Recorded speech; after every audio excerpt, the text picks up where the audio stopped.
Kátia, boa noite para você, aí na terra dos hermanos. Olete, boa noite. Deixa eu ajeitar aqui meu celular.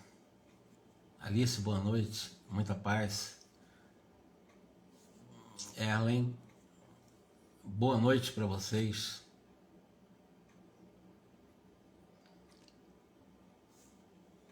Gladys, boa noite. Vamos lá, em nome do Cristo, do nosso Mestre Maior, Maria Eleusa. Vamos lá. Bom, no Aulus hoje vai nos dar uma orientação sobre a questão da importância da personalidade equilibrada para o estudo e o exercício da mediunidade. Antes de começar, nós que estudamos a psicologia, sobretudo sobre a cartilha do Carl Jung, ele tem algumas classificações em relação à persona, o mundo egóico e o que ele chama de self, que nós da psicologia consciencial chamamos de ser essencial, que na realidade é o espírito. Nós somos chama divina.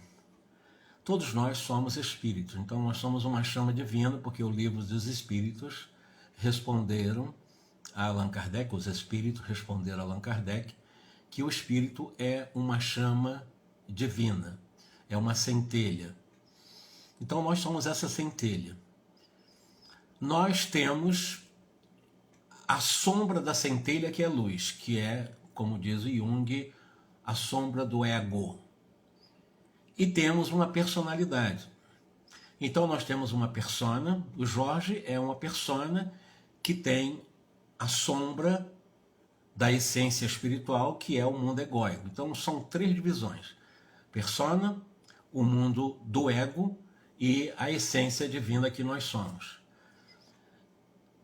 O objetivo em um processo de nós chegarmos à pura e eterna felicidade daqui a muitos trilhões de anos é essa chama que nós somos ir ampliando, ou seja, o espírito ir cada vez mais se iluminando, para que a sombra do ego possa também ir se diluindo e se tornando cada vez mais brilhante e, evidentemente, com isso, as personalidades que nós fomos vivermos também estarão a serviço dessa essência divina. Então, o Jorge, ele não é essência, ele está como uma pessoa, transitoriamente utilizando um nome. Me deram um nome, meus pais me deram um nome. Eu tenho um corpo, mas eu não sou o corpo. Eu tenho um perispírito, mas eu não sou o perispírito. Eu tenho um mundo egóico, mas eu não sou o mundo egóico. Eu tenho esse mundo, essa sombra, essa ignorância, essa capa de ignorância ainda, de imperfeição.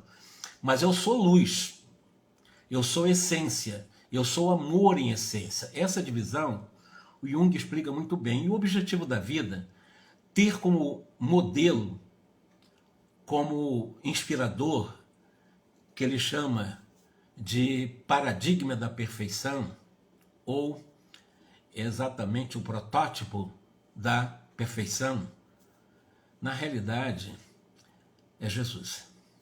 Jesus é o nosso grande inspirador para que nós possamos ir exercitando a personalidade. Jorge é convidado a ir exercitando nas suas experiências o bem, para que ele possa ajudar a diluir um pouco essa sombra do ego, e o ego é mascarado ou é evidente, para que possa ampliar a luz, o espírito que eu sou.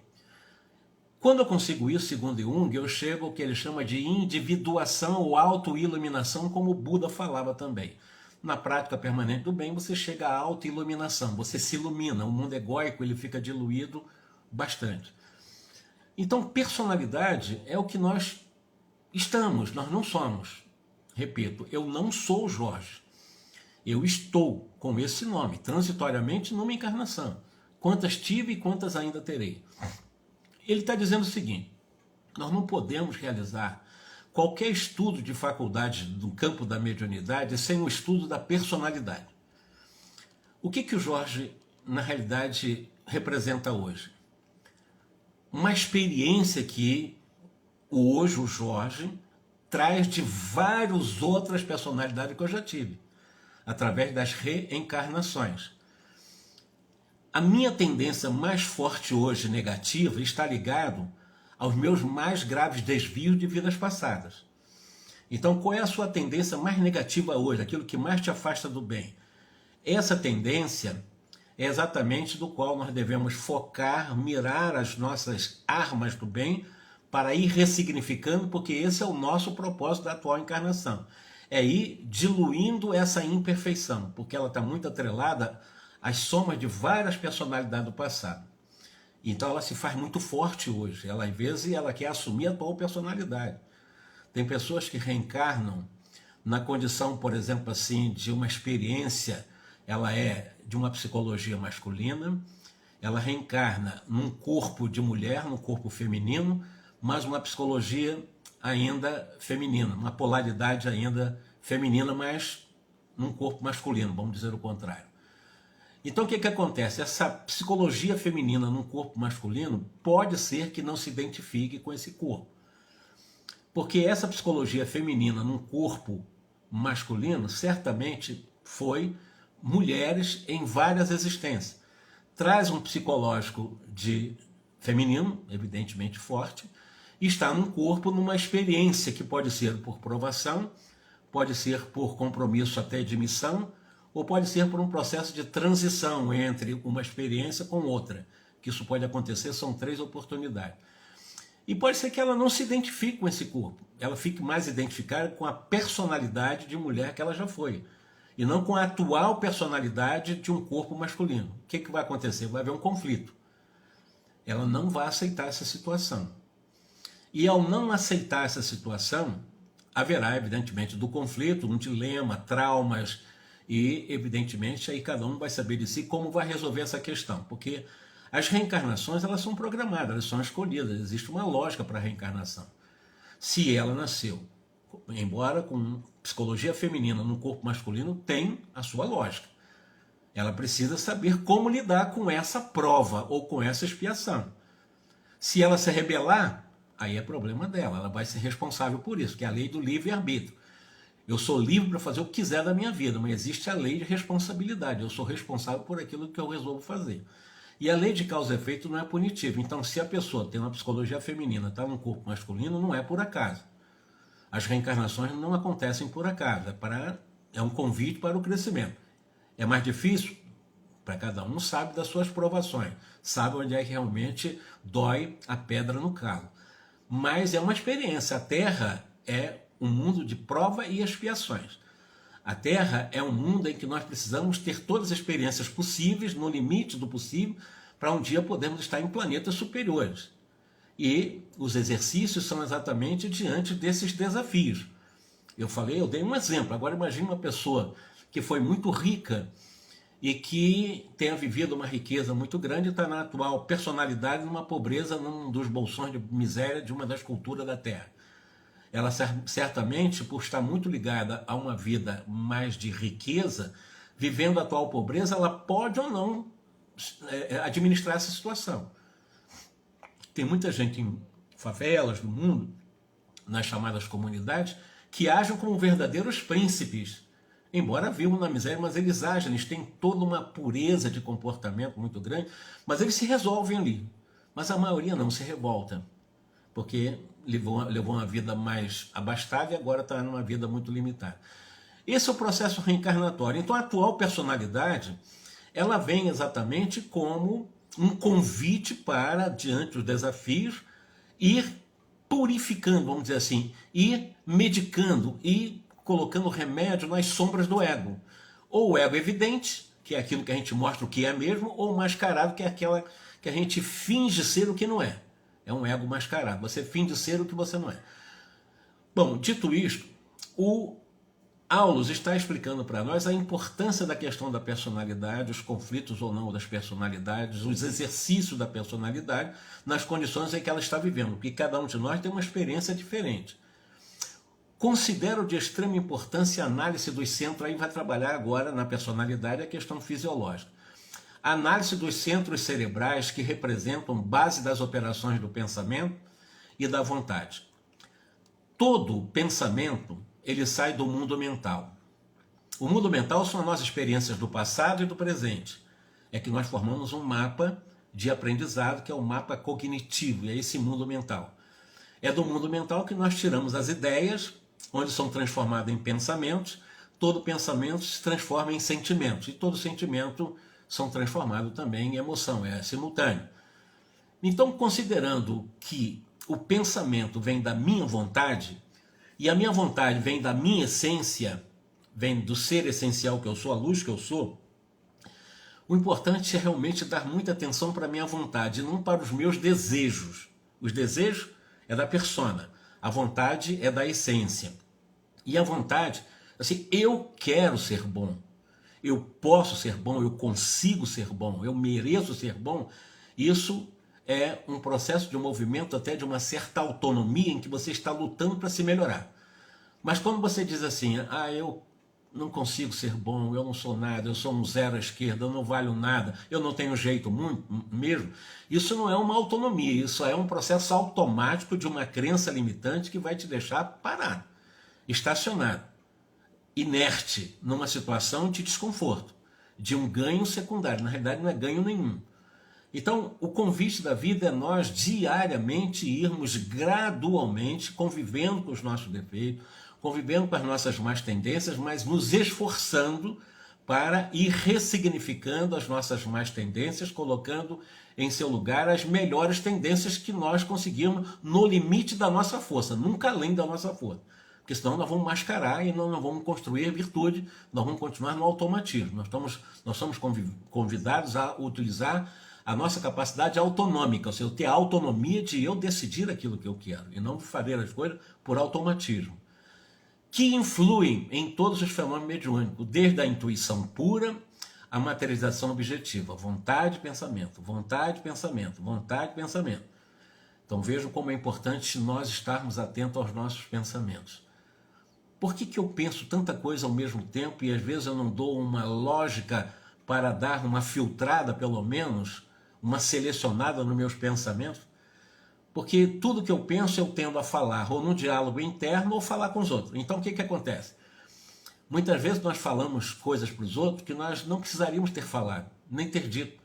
Aliás, se nós formos filtrar os nossos pensamentos, porque todo pensamento são transformados em palavras, eu acho que mais de 60% daquilo que nós falamos nós poderíamos ter evitado falar. Nós filtraríamos mais e nós viríamos realmente que não havia necessidade de falar muitas coisas que nós falamos. Repito, a fala já vem do pensamento, mas eu não pensei, falei sem pensar. Não, ninguém fala sem pensar. É porque ele foi tão automático que ele nem deu conta que pensou, mas não se fala nada sem ter pensado antes. E a vontade é exatamente essa força que nós temos em nós, que é uma força da alma, é uma força espiritual, de eu trabalhar os meus pensamentos. Eu, em vez de deixar eles soltos o tempo todo, eu começar a prestar atenção nele. Por que eu estou tendo esses pensamentos e como eu posso, dos pensamentos negativos, transformar em pensamentos um pouco mais positivos, ou mais real, ou mais consentânea com um objetivo de vida, que é a nossa espiritualização pelos caminhos do bem. Esses recursos que merecem a defesa e o auxílio dos benfeitores em suas tarefas de amor e sacrifício junto dos homens. Quando os médiuns se sustentam no ideal superior da bondade, do serviço ao próximo, olha, presta atenção no que ele vai falar aqui. Mesmo nós trabalhando com bondade, com serviço ao próximo, em muitas ocasiões nós podemos ser tomados por entidades inferiores ou animalizadas em lastimáveis processos de obsessão. Ninguém está livre da obsessão.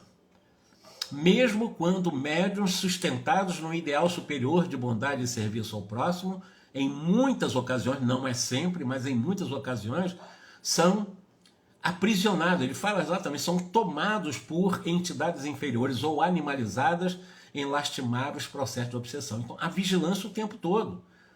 Mesmo espíritos com ideal superior, mesmo com bondade e com serviço, está sujeito a um processo obsessório. Por isso que eu digo, é prestar atenção o tempo todo no pensamento. Porque não seremos permanentemente criaturas obsidiadas. não só por desencarnados, como encarnados. Aqui está falando até de entidades inferiores ou animalizadas em processos de obsessão. Aí o Hilário, sempre questionador, o doutor Hilário, perguntou: mas diante de um campo cerebral tão iluminado quanto o de Celina, que nós analisamos no capítulo anterior, uma estrutura realmente cerebral perfeita para o trabalho da mediunidade, o Hilário perguntou para o Aulus, né, se, poxa, ela que tem realmente um campo, uma estrutura cerebral tão iluminada, será lícito nós aceitarmos a possibilidade da invasão por parte de obsessores? Uma alma tão nobre como a da Celina, será possível isso? Não seria um retrocesso? Olha só o que ele vai responder. Olha, nós não podemos esquecer, Hilário, que a Celina, ela se encontra encarnada numa prova de longo curso e de longo caminho. E como aprendiz, como todos nós somos, ainda se encontra muito longe de terminar a lição. Numa viagem de 100 quilômetros, ele usa léguas aqui, eu botei arredondeu, mas numa viagem de 100 quilômetros pode ocorrer muitas surpresas nos últimos metros do caminho. A nossa irmã, a Celina, ela vem atravessando os seus testemunhos de boa vontade, fé viva, caridade, paciência, ela está trabalhando muito isso nela. Mas tanto quanto nós, ainda não possui plena quitação com o passado, porque nós estamos ligados ao nosso passado. Não tem como nós não apagar todos os erros que eu cometi no passado. Não existe essa possibilidade. Os erros existem, eu não tenho que estar preso a eles, nem lembrando dele, mas eles existem porque foram escolhas minhas, e eu me responsabilizo por esses erros, e as responsabilizações dos erros vêm na forma de expiação para que eu possa consertar esses erros ou reparar esses erros. Mas todos nós, de alguma forma, temos muita coisa a ser quitada do passado. Nenhum de nós está puro aqui dizer que não tem, nós temos muita coisa a ser resolvida. Já temos muitas coisas bem resolvidas, mas tem muita ainda a ser resolvida. Nós somos ampla legião de combatentes, em vias de vencer os inimigos que nos povoam a fortaleza íntima. O maior inimigo que nós trazemos e que povoa a nossa fortaleza íntima está exatamente nesses ganhos secundários, em que as pessoas se colocam numa crença limitante de que não pode, não é capaz, não dá conta, não vale nada. E fica naquela, né? Eu sou um burro mesmo, eu sou um idiota, eu sou pior de todo mundo. Quer dizer, fica se colocando nessa condição, até de falsa humildade na realidade. Ela se esconde ali, é um processo realmente de se esconder para se proteger de frustrações. Mas esse é o pior caminho. O caminho é você ter a coragem de saber que tem seus limites, mas você também tem os seus potenciais. Se eu tenho limite, eu também tenho potencial. Então eu preciso testar, tentar, e se errar, aprender com o erro para fazer de forma diferente. Mas ir sempre fazendo e tentando fazer. Buscando fazer na proatividade. Nunca no processo de aprisionamento em crença em que eu não posso. Eu posso. Se Deus me deu poder, pelo menos das coisas que dizem respeito a mim, eu posso. Eu não posso transformar a atmosfera, eu não posso transformar a chuva em sol, eu não posso transformar o pensamento de ninguém, eu não posso mudar o pensamento de ninguém, eu não posso mudar a vida de ninguém. Isso ninguém pode. O que eu posso é mudar a minha vida. Me esforçando, eu posso mudar os meus pensamentos. Isso eu posso. Em relação aos outros, eu não posso nada, claro que eu não posso. Os inimigos, simbolizados em nossos velhos hábitos de convívio com a natureza inferior, a nos colocar em sintonia com esses habitantes das sombras, evidentemente perigosos ao nosso equilíbrio. Se a Celina, quanto qualquer um de nós, abandonar a disciplina, a que nós somos constrangidos para manter a boa forma na recepção da luz, rendendo-se às sugestões da vaidade, do desânimo, que costumamos fantasiar como sendo direitos adquiridos ou injustificável desencanto, com certeza sofrerá o assédio de elementos destrutivos que lhe perturbarão a nobre experiência atual de subida, que ela pode cair. Chico Xavier poderia ter caído, Divaldo poderia ter caído. Não caíram, não. Mas poderiam ter abandonado a sua missão, o seu compromisso. Se fossem invigilantes, sofreram assédios violentíssimos, sofreram o que nós nem imaginamos, porque médiuns, muito mais do que nós, captam com mais intensidade as energias também negativas da psicosfera do mundo terreno. Mas eles venceram. Outros não conseguiram vencer. E eu diria que a maioria esmagadora não conseguiu. Vocês vão ver isso com muita nitidez numa obra chamada Os Mensageiros. Vocês leiam, pegam lá, releiam Os Mensageiros do André Luiz, da literatura dele. Quantas almas ali que foram preparadíssimas para trazer uma verdadeira missão espírita, inclusive na Terra, nenhum deles conseguiu vencer, nenhum deles. Foram preparados por Veneranda, foram preparados lá por grandes ministros do Ministério da Comunicação, que é o Ministério ligado às mediunidades e às comunicações do além com a vida terrena, e outros lá preparadíssimos vieram exatamente com várias especificidades mediúnicas, nenhum deles venceu. Ou se perderam na área do poder, da vaidade, do sexo, do desregramento de todas as áreas, enfim, não se deram bem, nenhum deles, porque foram invigilantes. Eles não conseguiram levar até o final. Lembre-se, numa viagem de 100 quilômetros, nós podemos ter problema nos últimos metros. É preciso ter cuidado até o final. Vigilância e oração. Vigilância e oração. Vigilância e oração o tempo todo. Foi o que Jesus ensinou, é a técnica. É você começar a pensar, por que está pensando essas coisas negativas? Por que está pensando uma coisa só o tempo todo? Você vai acabar criando perturbações e entra em processo depressivo. Vem pensamento negativo, vai ver bem um pensamento, tudo quanto é jeito, que você pensa até que são seus pensamentos, não são. São vários tipos de pensamentos que se entrecruzam por aí e a gente acaba captando parte e a gente acha que é nosso e não é. Quando nós estamos bem conosco, a gente sabe filtrar isso daí. Agora é preciso fazer como Jesus falou, né? Na vigilância, a oração, é o exercício da conexão com Deus, da conexão com as coisas boas, ou seja, ter a capacidade de ampliar a nossa consciência, ou seja, expandir a nossa consciência para o bem. Porque sem expandir a nossa consciência para o bem, para o belo, para o bom, nós seremos, não é vítima, mas estaremos em sintonia com o mal e com os maus, e nos tornaremos um deles também. Muitos médiuns se arrojam a prejuízos dessa ordem, depois de ensaios promissores, começos brilhantes no campo da mediunidade, o que eles acabam fazendo? Acreditam-se donos de recursos espirituais que não lhes pertencem. Porque todo dom vem de Deus. Até mesmo os grandes médiuns sabem que esse dom vem de Deus. A capacidade de falar bem, a capacidade de arrebatar, de ter carisma, de ajudar, de ajuntar pessoas, esses dons são divinos, vêm de Deus. Então a pessoa tem que atribuir exatamente como a causa cáusica do seu dom, Deus, e atribuir a ele e não achar que ele é dono desses dons. Ele está sendo utilizado por Deus para poder utilizar bem esses dons. Ou então teme as aflições prolongadas da marcha e a inutilidade, descendo de nível moral ou conchegando-se a improdutivo repouso, ou seja, entra na inércia. Por quê? O desencanto. Por quê? Porque começa a ter frustrações, acham que reencarnaram só para turismo, só para o bem bom. E vão ver que a vida não é assim. Não é para ninguém assim. A vida na Terra não é essa facilidade. Não é. Até porque se for essa facilidade, o espírito não cresce.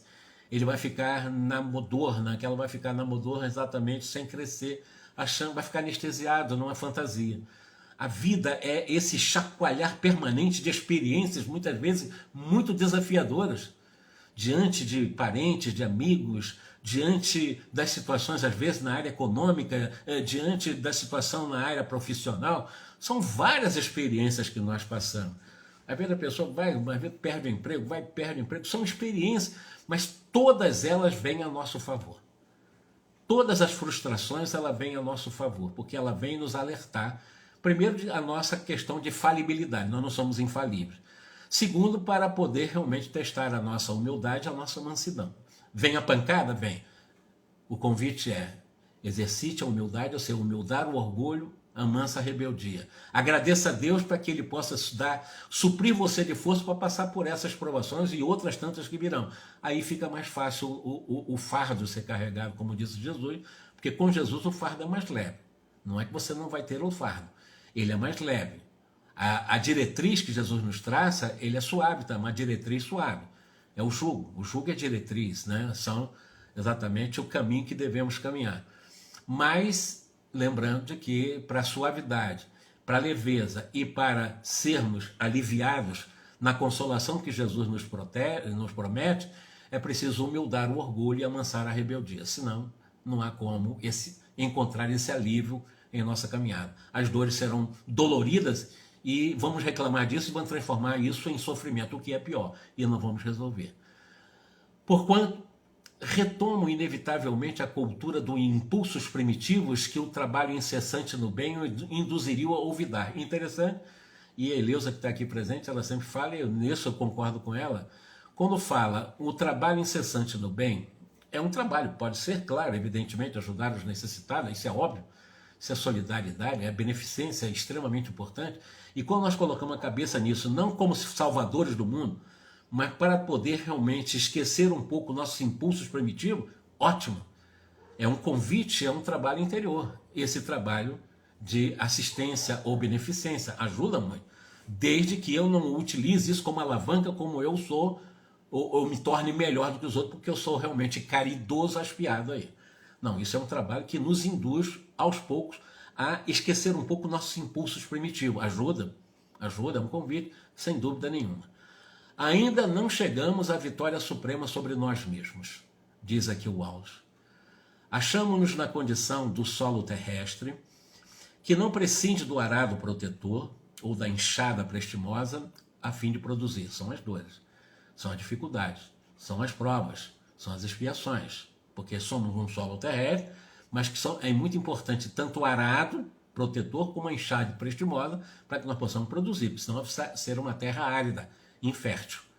Sem os instrumentos do trabalho e da luta, aperfeiçoando-nos as possibilidades, estaríamos permanentemente ameaçados pela erva daninha, que mais se alastra e se afirma, tanto quanto melhor é a qualidade do trato da terra em abandono. Ou seja, quanto mais potencial você tem, mais conhecimento você tem, mais responsabilidades espíritas que você tenha, se você realmente se deixar alastrar, como diz assim, a erva daninha da preguiça, da inércia, do desencanto, etc, etc, e da preguiça moral, evidentemente você já está bem fertilizado para o mal. É o que ele está falando. Você está com uma terra adubada, mas para os espíritos tomarem conta da sua mediunidade. E aí é como uma terra em abandono. O que é que vai acontecer? Essa erva daninha só vai ter mato e não vai ter nada ali que vai trazer saúde. E completou: nossas realizações espirituais do presente são pequeninas réstias de claridade sobre as pirâmides de sombra do nosso passado.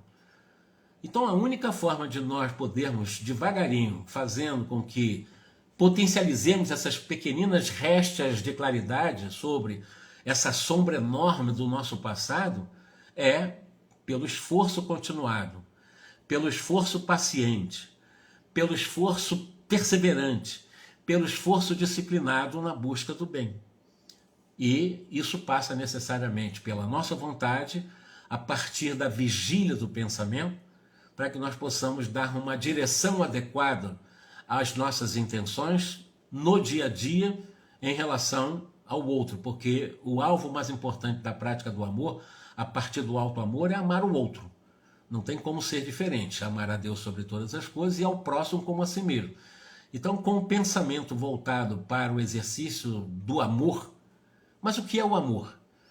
O amor, quando você se trata, quando você lê bons livros, quando você escuta bons programas, quando você mantém boas conversas com as pessoas, quando você vai fazendo um trabalho de auxílio aos necessitados, quando você vai fazer um trabalho espontâneo também no campo da mediunidade, em qualquer setor da mediunidade, no fundo você está exercitando o amor, no nível do seu esforço, desde que esses movimentos não sejam automáticos, sejam autonômicos, ou seja, você faz consciente que isso é importante para você. Você não faz porque você está querendo se salvar. Não, você faz, você sabe que isso é importante para que você seja uma referência para você também se salvar, ajudando as pessoas a se salvar, porque você também não vai salvar ninguém, porque ninguém salva ninguém. A verdade é essa. É imprescindível muita cautela com as sementeiras do bem, para que a ventania do mal não as arrase. É por isso que a tarefa mediúnica, examinada como instrumentação para a obra das inteligências superiores, não é tão fácil de ser conduzida a bom termo. E não é mesmo.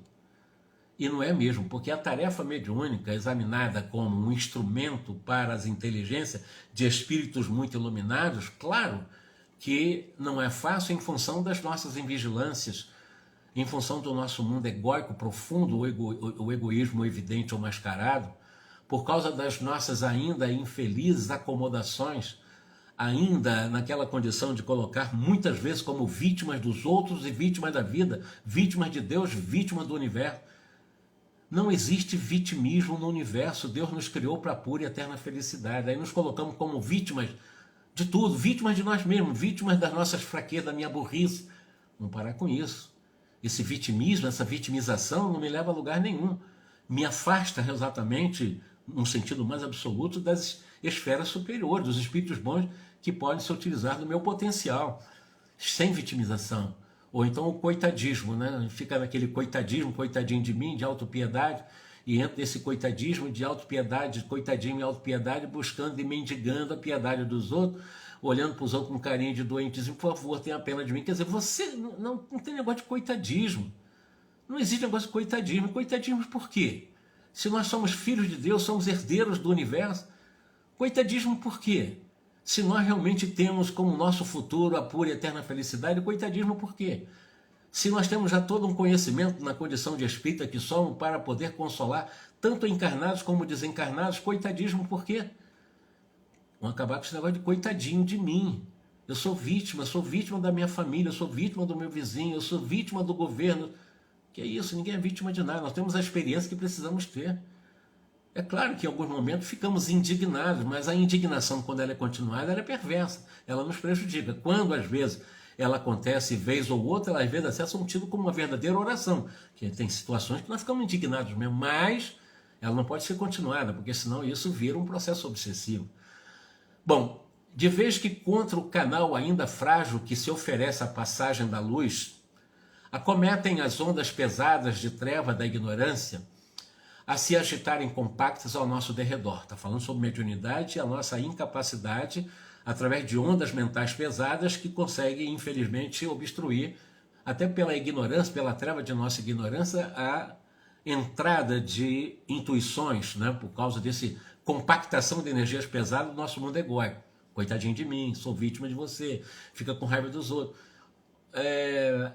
Está sempre me ferindo, as pessoas estão me ferindo, as pessoas estão me desrespeitando. Olha, quando você se respeita, no momento que você está se respeitando como ser humano que é, com o potencial que tem, com as forças que você possui, como filho de Deus, aprendiz da vida e imortal que é, você jamais se deixará de respeitar. Você sempre vai manter um limite entre os que tentam te desrespeitar e você se autorrespeitando. Porque se você se sentir desrespeitado por alguém, não foi alguém que te desrespeitou. Foi você que se permitiu ser desrespeitado por alguém. Então, não foi ele. A culpa é minha. Então, se eu sei que é eu que me permito ser desrespeitado, se eu não me permitir ser desrespeitado, ninguém vai me desrespeitar. Essa é a lógica. Agora, se eu sentir que eu fui, aí é um problema meu. Eu vou precisar bem resolver isso. Eu preciso estar acima daqueles que supostamente estejam me desrespeitando. No momento que eu me autorrespeito, com certeza não me sentirei desrespeitado por ninguém. É trazer para você esse potencial. O Aulus calou. Dir-se-ia que ele também agora se ligava ao campo magnético dos amigos em silêncio para o trabalho da reunião prestes a começar. E aí, evidentemente, ele vai dando essas aulas extraordinárias para nós, mostrando, sobretudo, que o chamamento para o trabalho da mediunidade, ninguém vai virar santo aqui. O Jorge está falando que eu tenho que virar santo. Ninguém tem que virar santo. Na realidade, o convite é nos esforçar gradualmente, muito devagar, mas gradualmente, porque existe uma lei chamada senso de vulnerabilidade. Essa lei, quando você tem o senso de vulnerabilidade, você tem uma convicção consciencial de que você é vulnerável, que você é um ser humano vulnerável. Quando a pessoa acha que não é vulnerável, ela entra no mundo egóico realmente, e quando ela se vê vulnerável, ela entra em culpa, porque ela se achava invulnerável. Quando você se acha, quando você consegue ter a consciência de vulnerabilidade, assim, bom, eu tenho as minhas fraquezas, eu sou vulnerável, eu tendo a ter isso, aquilo. Isso é importante, Você reconhecer esses limites. Não achar que você pode tudo, que você consegue tudo, porque seria a mais absoluta mentira. Nós temos os nossos limites, nós temos as nossas fraquezas, nós temos as nossas fragilidades, nós temos as nossas vulnerabilidades. Isso é ponto pacífico e é muito importante nós percebermos isso e aceitarmos isso. No momento que eu aceito que eu sou vulnerável, eu vou começar realmente a trabalhar em mim gradualmente todo um esforço para começar proativamente a trabalhar o poder que eu tenho para poder também ir superando as minhas vulnerabilidades. Eu posso ser vulnerável numa situação, numa outra situação, em várias circunstâncias, posso, como eu falei aqui, até me sentir vulnerável quando alguém me ofende, e eu me senti ofendido porque eu me sinto muito fraco, porque eu não me aceito ser ofendido, mas isso é um pouco de orgulho, é um pouco de vaidade, é um pouco do mundo egóico. Então, só se ofende aquelas pessoas realmente que não conseguem encontrar dentro de si esse autoacolhimento amoroso, esse autorrespeito. Quando você se autovaloriza, essa autovalorização, no autorrespeito, pela autoaceitação, as coisas que vêm de fora não vão te incomodar porque você já está se resolvendo bem por dentro. Embora a sua vulnerabilidade, mas você já está se resolvendo bem. Você sabe como é que você trabalha isso em você. Mesmo que se você entra em conflito, às vezes, puxa, eu estou sentindo coisa ruim, mas você está trabalhando isso. Vem um pensamento negativo em você, vem um pensamento até de querer, né, revidar uma ofensa. E você fica incomodado com isso. É muito natural, já que você quer ser uma pessoa diferente, melhor, e não revidar o mal com o mal, o que você faz? Aceita que você está com uma tendência a revidar e procure usar uma técnica para não revidar, no qual você pode utilizar a prece, por exemplo, uma respiração profunda, uma meditação, você vai, se tranca num lugar, num quarto e tal, dá uma respirada, faz uma prece e tal, essa vontade do revide vai passar. Então você tem técnicas. O que você fez aí? Você aceitou que quer revidar mesmo, está querendo realmente esgoelar o outro, mas você está usando uma técnica, está ressignificando, dando um significado diferente à sua natureza. Aí você vai e usa a técnica, a prece, como disse Jesus, né? Você pode respirar profundamente para uns 5 minutos, já é muito, mas uns 5 minutos, respira, deixa passar esse tipo de vontade de revidar, que faz parte da sua natureza, e a partir daí você começa realmente a relaxar e tal, deixa a coisa passar, quando passar, opa, resolveu uma questão. E se voltar de novo, quantas vezes vier, você vai ressignificando, daqui a um dia não vai vir mais. Você reprimiu? Não. Você virou um santo? Não. Mas você criou uma nova perspectiva, numa ressignificação, em que você deu um passo e vai dar realmente um passo gigantesco em sua evolução.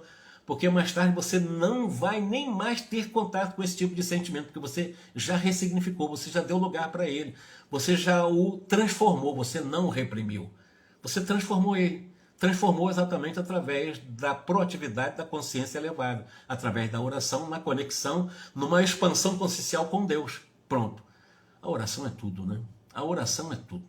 A prece nos serve para tudo, é a nossa grande protetora, é a nossa prece. É a mais importante das técnicas. Existem várias técnicas, mas a prece é a mais importante, quando ela não é feita egoicamente.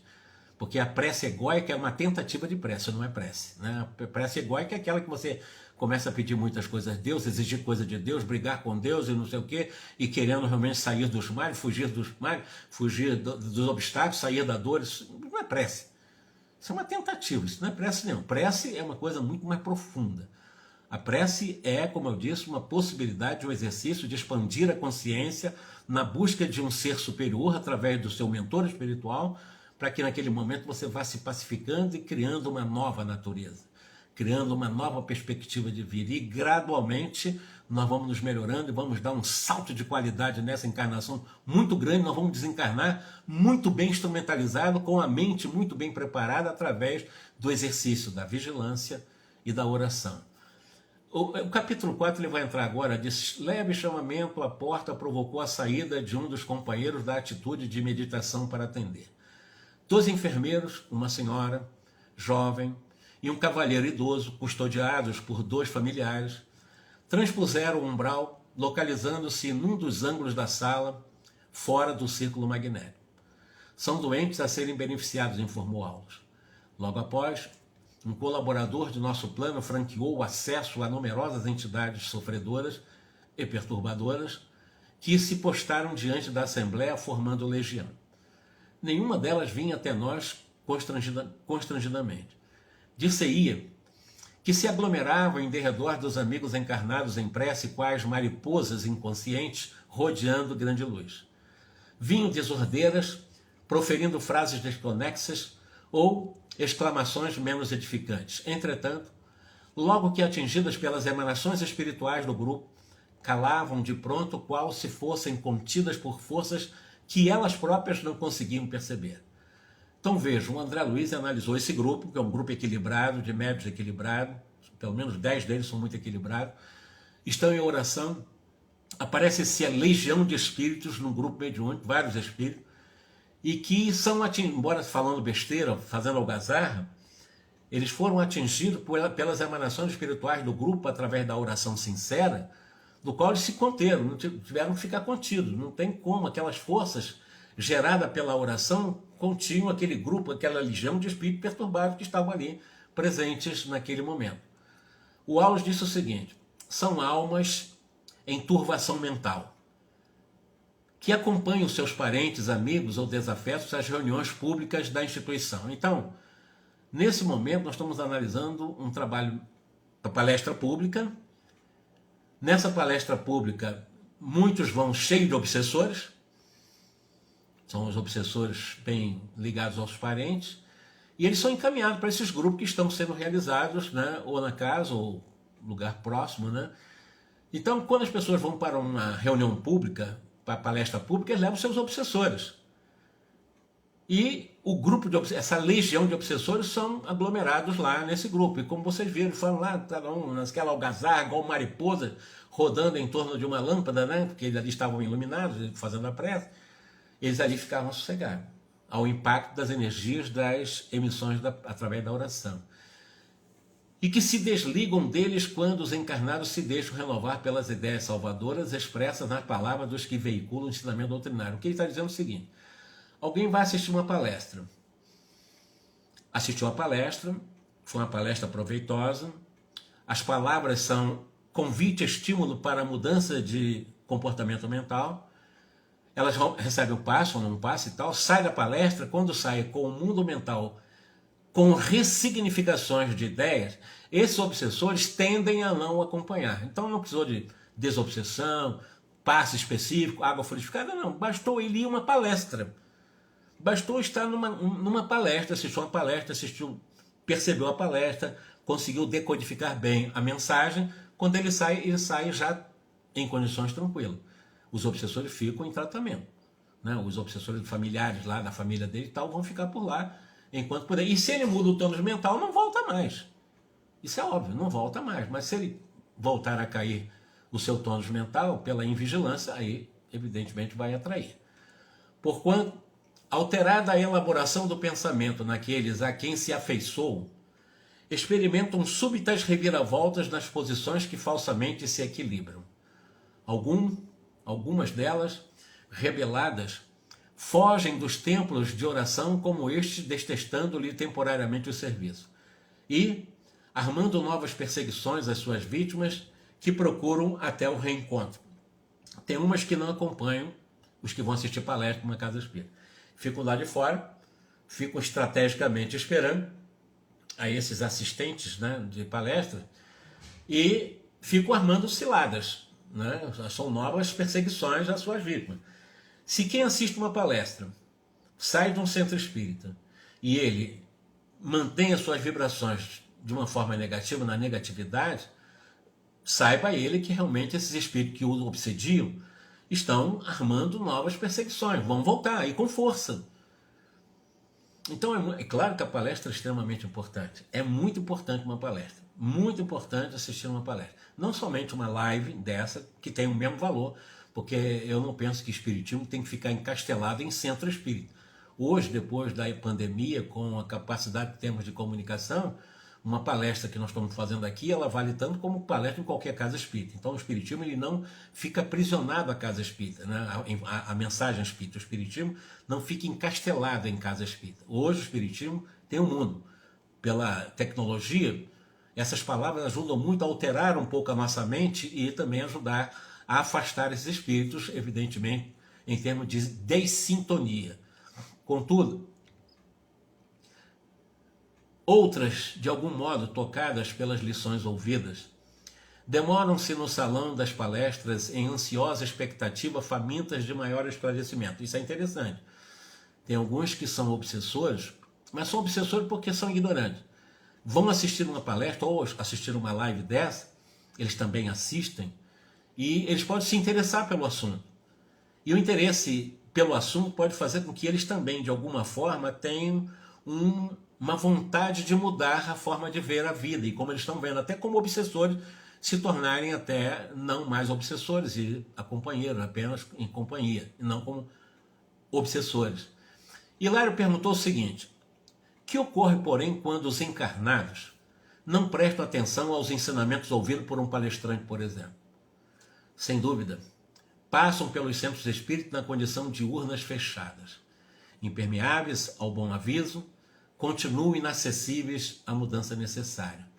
Mas este mesmo fenômeno se repete nas igrejas de outras confissões religiosas? Perguntou Hilário. Sim. A palavra desempenha um significativo papel nas construções do espírito. Discursos, conferências de sacerdotes e doutrinadores em vários setores de fé, sempre que inspirados no infinito bem, guardam o objetivo de elevação moral. E o Aulus ainda acrescentou a essa lição: entre os homens, porém, se não é fácil cultivar a vida digna, é muito difícil habilitar-se a criatura à desencarnação libertadora. Comumente, desencarna-se a alma sem que se lhe desagarrem os pensamentos enovelados em situações de pessoas e coisas da terra. A mente, por isso, continua encarcerada nos interesses quase sempre inferiores do mundo, cristalizada, doente, em paisagens inquietantes criadas por ela mesma. Daí, o valor do culto religioso respeitável, formando ambiente propício à ascensão espiritual com indiscutível vantagens.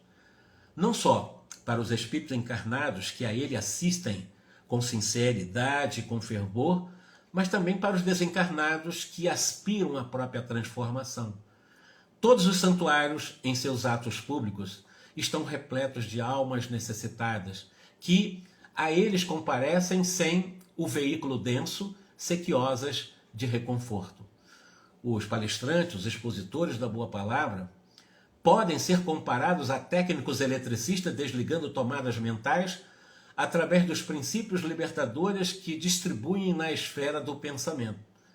Aí, essa lição extraordinária, claro que assistir uma palestra, no caso nós espíritas, ajuda muito a fazer com que possamos entrar gradualmente a um processo de desobsessão. E bem-humorado ele diz o seguinte: em razão disso, as entidades vampirizantes operam contra eles muitas vezes, envolvendo-lhes os ouvintes em fluidos entorpecentes, conduzindo esses últimos ao sono provocado para que se lhes adie a renovação. E isso acontece muito. Vai a uma palestra, as pessoas estão lá, pum, começa a dormir. Eu desdobrei. Eu fui hipnose. Olha que coisa interessante. Entra em hipnose. É o que está dizendo. Em razão disso, os vampiros operam contra eles muitas vezes, envolvendo o ouvinte em fluidos entorpecentes, que é a hipnose, né? Conduzindo esses últimos ao sono provocado para que se lhes adie a renovação. Então, uma palestra é extremamente importante, uma live dessa é extremamente importante. Não é porque eu estou fazendo, porque eu estou lendo aqui um Aulus. Ele traz para nós ideias renovadoras para nosso projeto de vida. Agora, se eu vou para uma palestra e começo a entrar no sono e durmo e não vejo nada, o que adiantou? Isso é hipnose também. Os obsessores também têm as suas malandragens para poder tirar essa possibilidade de renovação da minha mente com novas informações, me hipnotizando, assistindo uma palestra ou assistindo alguma coisa ligada a um convite à mudança da minha forma de pensar. Faltam 10 minutos, eu vou deixar o restante dessa conversa nossa aqui, aulas sobre a questão de palestras e etc e tal, para a nossa quarta-feira que vem, né, que nós possamos dar continuidade, aprendendo aqui, lembrando que cada vez que nós fazemos essa leitura, essas reflexões, nós estamos realmente criando um mapa mental, que é o nosso mundo mental, onde nós estamos possibilitando extrair dessas informações os melhores pensamentos, que serão transformados em sentimentos e emoções, ou seja, nós estaremos trazendo para nós toda uma possibilidade de saúde física, saúde emocional, saúde mental, com as informações que um Aulos nos traz, como a Alexandra nos trouxe, como um Google nos trouxe. Essas informações vão para o nosso mundo mental e é daí que nós vamos realmente transformando o nosso modo de pensar, de ver a vida e vivenciar, já começando a construir saúde fisiológica. Porque, com certeza absoluta, você com pensamento elevado, você traz saúde física, né? Mente sã em corpo são, como falava Juvenal lá na antiga Roma. Que Jesus nos abençoe, meus irmãos, uma ótima noite para todos nós. E obrigado. Obrigado. Viu que eu estou bem melhor, né? Em relação à minha gripe. Que Deus nos abençoe. Muita paz para todo mundo, tá? Até quarta-feira.